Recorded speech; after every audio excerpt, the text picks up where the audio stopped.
Welcome back. Very good morning. SGBT coaching classes में आप सभी का स्वागत है। बच्चों, आज हम इंग्लिश ग्रामर बेसिक का पार्ट 4 लेके आया हूं। जैसा कि आप लोग इसके पहले पार्ट 3 में हिस्ट्री ऑफ इंग्लिश पढ़ चुके हैं।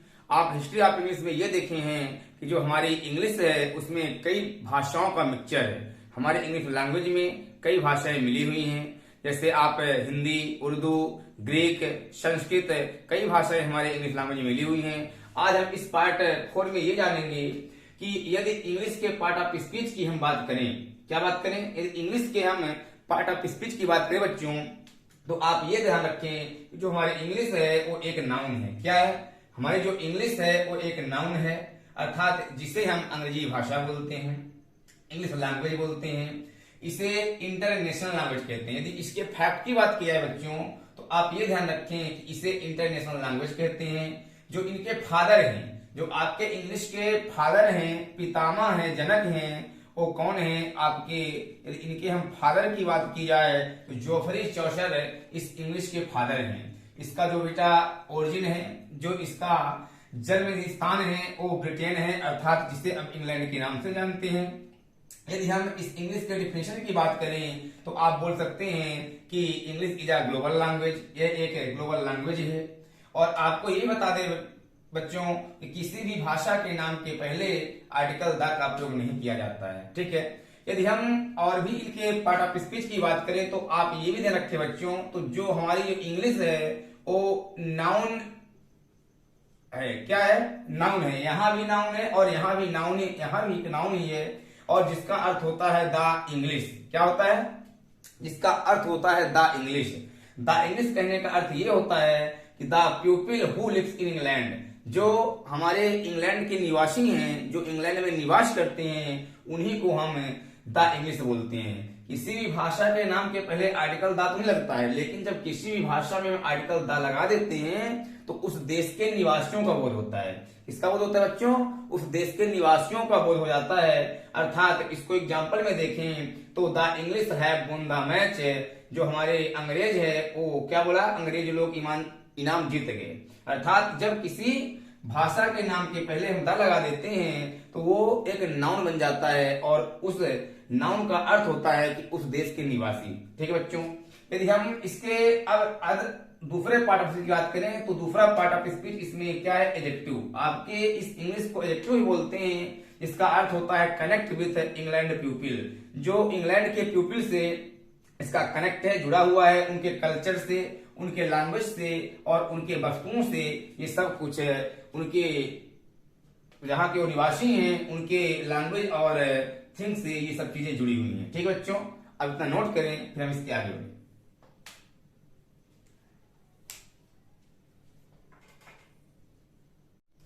ठीक बच्चों, आप नोट कर लिए। अब देखिए, आपको मैंने क्या बताया था कि किसी भी लैंग्वेज के नाम के पहले आर्टिकल द का प्रयोग नहीं किया जाता है। क्या बताया बेटा? कि कभी भी किसी भी लैंग्वेज के नाम के पहले आर्टिकल द का प्रयोग नहीं किया जाता है। जैसे आपके सामने एग्जांपल लिखा है कि I am much interested the English. I am much interested the English, ये आपका जो इंग्लिश है एक लैंग्वेज है, और उसके पहले मैंने क्या लगाया है? उसके पहले द लगा दिया है, और बताया क्या कि किसी भी लैंग्वेज के नाम के पहले आर्टिकल द का प्रयोग नहीं किया जाता है। ठीक बच्चों, तो यदि इस द को हम यहां से हटा दें, इस द को यदि मैं यहां से हटा दूं तो आपका ये पूरा सेंटेंस सही हो गया। ठीक बच्चों, अब आप दूसरा फैक्ट देखें कि किसी भी भाषा की जो शुरुआत होती है, कोई भी भाषा हो बच्चों, भाषा कोई भी हो, किसी भी भाषा की जो शुरुआत हो, चाहे वो हिंदी हो, चाहे वो संस्कृत हो, चाहे वो आपकी इंग्लिश हो, किसी भी भाषा की जो शुरुआत होती है बच्चों, वो हमेशा कैपिटल लेटर से होती है। किससे होती है? वो हमेशा आपकी जो पहला लेटर होगा वो हमेशा कैपिटल होगा। यहाँ पे लिखा है ENGLISH, ये आपका पूरी तरह से रॉन्ग है। क्यों? क्योंकि इसका जो पहला लेटर है बच्चों वो इस मान में लिखा गया है। यदि हम इसी को ऐसे लिख दें, क्या लिखो बच्चों? ENGLISH, यदि हम इसी इंग्लिश को ऐसे लिख दें तो आपका ये अब सही हो गया है। तो आप क्या समझे कि किसी भी भाषा का जो पहला अक्षर होता है वो हमेशा कैपिटल से लिखा जाता है। किसी भी भाषा के नाम के पहले कभी भी आर्टिकल द का प्रयोग नहीं किया जाता है।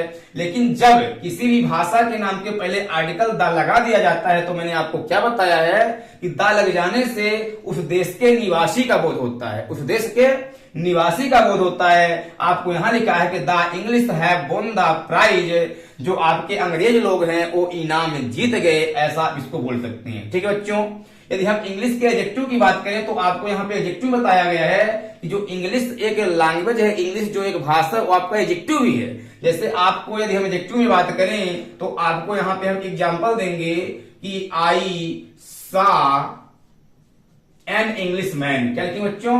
आई सा एन इंग्लिश मैन। यहां पे आपको मैं एग्जांपल दे दिया कि आई सा एन इंग्लिश मैन। तो जो यहां पे ये इंग्लिश आई है बच्चों, तो ये ध्यान रखें आपका ये एक एडजेक्टिव है। क्या है? An English man. ये आपका नाउन है, ये आपका आर्टिकल है। ये आपका क्या है? ये आपका यदि बोले तो आपका ये आर्टिकल है। ये एन आपका आर्टिकल है और मैन आपका एक नाउन है और ये आपका जो इंग्लिश है ये आपका एक एडजेक्टिव है। ठीक है बच्चों, आप इतना नोट कर लें, फिर हम इसके आगे बढ़े। ठीक है बच्चों,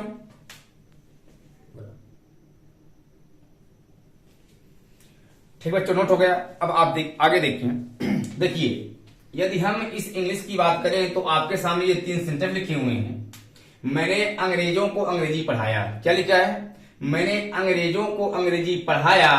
आई taught English to the English. I taught English to the English.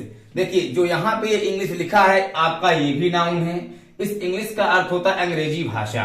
ठीक बच्चों, और जो यहां पे द इंग्लिश लिखा है ये भी एक नाउन है और इसका अर्थ होता है अंग्रेज लोग। क्या होता है? अंग्रेज लोग। ठीक बच्चों, यदि मैं दूसरा सेंटेंस की बात करूं, यहां पे लिखा है मैं अंग्रेजी का अध्यापक हूं। क्या लिखा है? मैं अंग्रेजी का अध्यापक हूं। I am a teacher of English. I am a teacher of English. तीसरा देखिए, मैं अंग्रेज अध्यापक हूं। I am an English teacher. I am an English teacher. तो आप क्या देखे बच्चों? आप इस इंग्लिश को क्या देखा कि ये नाउन है और ये एडजेक्टिव है। नाउन का भी काम करता है और ये एडजेक्टिव का भी काम करता है। ठीक बच्चों, आप इतना नोट कर लें, फिर हम इसके आगे बढ़ें। अब जो आपका अगला टॉपिक आएगा, इसके बाद आपकी साउंड की चर्चा हम करेंगे। क्या करेंगे बेटा? साउंड की चर्चा करेंगे। ठीक ठीक बच्चों, नोट हो गया। अब बच्चों आप सब आगे देखिए, आपको मैंने क्या बताया कि जब हम किसी भी भाषा के नाम के पहले द लगा देते हैं, किसी भी भाषा के नाम के पहले जब हम द लगा देते हैं तब उस देश के निवासी का बोध होता है। कैसे? आपके सामने चौथा सेंटेंस लिखा है कि the English fought the French. क्या देख रहे हैं आप? कि the English fought the French. जो आपका द इंग्लिश है उसका अर्थ क्या हुआ? The people who lives in England. The people who lives in England, अर्थात जो इंग्लैंड के पीपल हैं, जो लोग हैं, जो निवासी हैं, उसको द इंग्लिश बोलते हैं। और जो आपका द फ्रेंच लिखा है, क्योंकि फ्रेंच भी एक लैंग्वेज है, उसके पहले मैंने क्या लगाया? द लगाया। और द फ्रेंच का जो अर्थ हुआ the people who lives in French, जो फ्रांस के निवासी हैं बच्चों, उनको क्या बोलते हैं? द फ्रेंच बोलते हैं। ठीक है बच्चों, अब इसके बाद यदि हम इंग्लिश शब्द से इडियम की बात करें बच्चों, क्या बात करें? यदि इंग्लिश शब्द से इडियम की बात करें तो आपके यहाँ पे 2 इडियम लिखे हुए हैं। जो पहला इडियम है बच्चों, इन प्लेन इंग्लिश, अर्थात कहने का अर्थ होता है सरल भाषा में। इन प्लेन इंग्लिश कहने का अर्थ होता है सरल भाषा में। और जो दूसरा इडियम है बच्चों, a man's home is his castle. A man's home is his castle कहने का अर्थ होता है बच्चों कि अपने घर में सभी राजा होते हैं। क्या सुना बच्चों? कि अपने घर में सभी राजा होते हैं। ये आपके कॉम्पिटिटिव एग्जाम में ये इडियम से पूछे जाते हैं। आप इन्हें भी बच्चों नोट कर लें। और फिर हम इसके आगे साउंड की चर्चा करेंगे। किसकी चर्चा करेंगे बच्चों? इसके आगे अब हम साउंड की चर्चा करेंगे। आप इसको अच्छे से नोट कर लें। ठीक बच्चों? ठीक बच्चों, आप सबका नोट हो गया। चलिए अब आप आगे देखें कि जो आपका पार्ट 4 में हम बताने वाले थे साउंड, वो आपकी साउंड की डिफिनेशन लिखी हुई है कि the smallest unit of any language is called sound. क्या लिखा है बच्चों? कि the smallest unit of any language is called sound, अर्थात किसी भी भाषा की सबसे छोटी इकाई, किसी भी भाषा की सबसे छोटी इकाई को हम क्या बोलते हैं? हम लोग साउंड बोलते हैं। जो भाषा की सबसे छोटी इकाई होती है उसे क्या बोलते हैं? उसे हम साउंड बोलते हैं। अर्थात बोला जाए तो साउंड का कोई रिटन फॉर्म नहीं होता है बच्चों। क्या देखे आप कि साउंड का कोई रिटन फॉर्म नहीं होता है। ठीक बच्चों, आप इनको अच्छे से नोट कर लें। बच्चों, यदि आप हमारे चैनल पर नए हैं तो चैनल को सब्सक्राइब करें, वीडियो को लाइक करें, और यदि आपको किसी टॉपिक पे किसी प्रकार की प्रॉब्लम है तो आप कमेंट बॉक्स में कमेंट करें, आपको वीडियो जरूर हम देंगे। ठीक बच्चों, आप सभी को धन्यवाद, सब बच्चों को बाय बाय।